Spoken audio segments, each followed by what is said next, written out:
अगला प्रश्न है, पत्नी की आत्मा भटक रही है, गया श्राद्ध, बद्रीधाम श्राद्ध और भागवत जी का मूल पाठ करवाने पर भी लाभ नहीं हुआ है।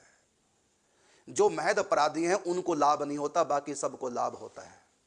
ध्यान रखना, सिर्फ महद अपराधी कहते हैं भक्त और संतों को। जो भगवान के भक्त हैं, चाहे वो संत हैं चाहे गृहस्थ हैं, तो महद अपराध करने वाला यदि महद अपराध के कारण से भूत प्रेत बन गया, उसका उद्धार इन चीजों से नहीं होगा। कैसे होगा उसका उद्धार? उसका उद्धार होगा संत कृपा से, महद कृपा से। महद का मतलब संत, भक्त, भगवान के प्रेमी।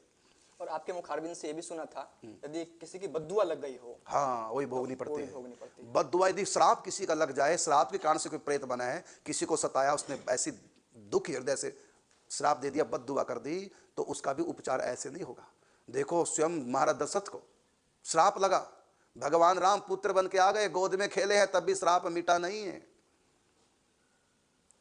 क्योंकि भगत थे शरणु कुमार। महद अपराधी यदि क्षमा नहीं हुआ तो भूत प्रेत बन के यदि भटक रहा है, तो इन सब से उसका उद्धार होने वाला नहीं। हाँ, संत कृपा करें या जिसका अपराध किया वो क्षमा कर दे, तब छूट सकता है।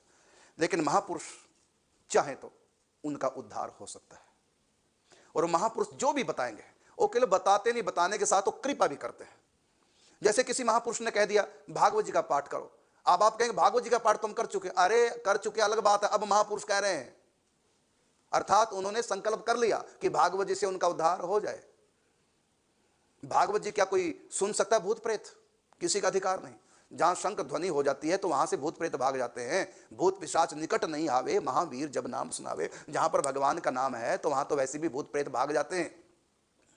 तो सुनेंगे कैसे भागवत कथा? जहां भागवत कथा होती है भूत प्रेत नहीं सुन सकते, बल्कि वहां से उनको भागना पड़ता है, उनका अधिकार ही नहीं है भागवत कथा में। भूत प्रेतों की कौन कहे देवी देवता कथा नहीं सुन सकते, उनका अधिकार नहीं है कथा में। सुखदेव जी ने कहां सुनाई देवताओं को? हाँ, कोई महापुरुष संकल्प करे। आप कहेंगे कि धुंधकारी तो महापापी था, उसने कैसे सुन ली? अरे एक महापुरुष ने सुनाई है। गोकर्ण जी महाराज महापुरुष हैं, संत हैं, उन्होंने संकल्प किया कि आए और सुने कथा। इसी संकल्प का नाम कृपा है। उन्होंने कृपा की, तुम आओ और सुनो कथा। तो एक संत ने संकल्प किया, अपना पुण्य प्रदान करके उनको कथा का अधिकारी बनाया। तो संत तो कुछ भी कर सकते हैं, वो अलग बात है। तो क्या उपाय? इसका उत्तर है, ये शर्मा जी हैं बंगाल से, आपका प्रश्न था।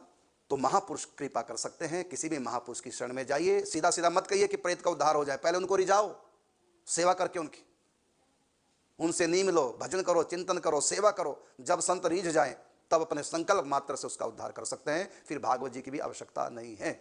हाँ, संत फिर जो कहें सो करो। एक व्यक्ति घर में ऐसे भूत प्रेत बाधा थी और खून के छींटे पड़ते थे। हमने उनको कहा 108 हनुमान चालीसा पाठ करो। उन्होंने 108 हनुमान चालीसा पाठ कर ली और खून के छींटे पड़ने बंद हो गए। पहले भी उनके यहां खून के छींटे पड़ते थे, उनके 2 पुत्र मर गए एक्सीडेंटली। अब एक ही लड़का रहेगा, 3 लड़के थे। अब दोबारा जब खून के छींटे पड़ने लगे तब माता पिता घबराए, अब फिर हमारा बेटा एक रहेगा, वो भी जाएगा। पहले खून के छींटे घर में पड़ते थे, 2 पुत्र मर गए, अब एक रह गया। अब फिर छींटे पड़ने लगे, अब हमारा बच्चा गया, और रोते हमारे पास आए। तो हमने उनको कहा कि 108 हनुमान चालीसा का पाठ करो बस, और किया तो खून के छींटे बंद हो गए। उसके कई सालों के बाद फिर खून के छींटे पड़ने लगे, फिर उन्होंने हनुमान चालीसा पाठ किया, फिर भी पढ़ते रहे। तीसरे चौथे दिन फिर वो हमारे पास आए। हमने कहा हनुमान चालीसा का पाठ करो 108। उन्होंने कहा हम कर दिए हमने। तो हमने कहा किसने कहा था आपको हनुमान चालीसा पाठ करने का? तो कहा पहले आपने कहा था। अरे हमने उसके लिए कहा था, अब दोबारा से खून के छींटे पड़े। तो आपने तो कहा था कि हनुमान चालीसा का 108 पाठ करो। हमने कहा हमने तो नहीं कहा था, हम तो उसके लिए कहा था, तो नया केस है। फिर मैंने कहा अब करो हनुमान चालीसा का पाठ।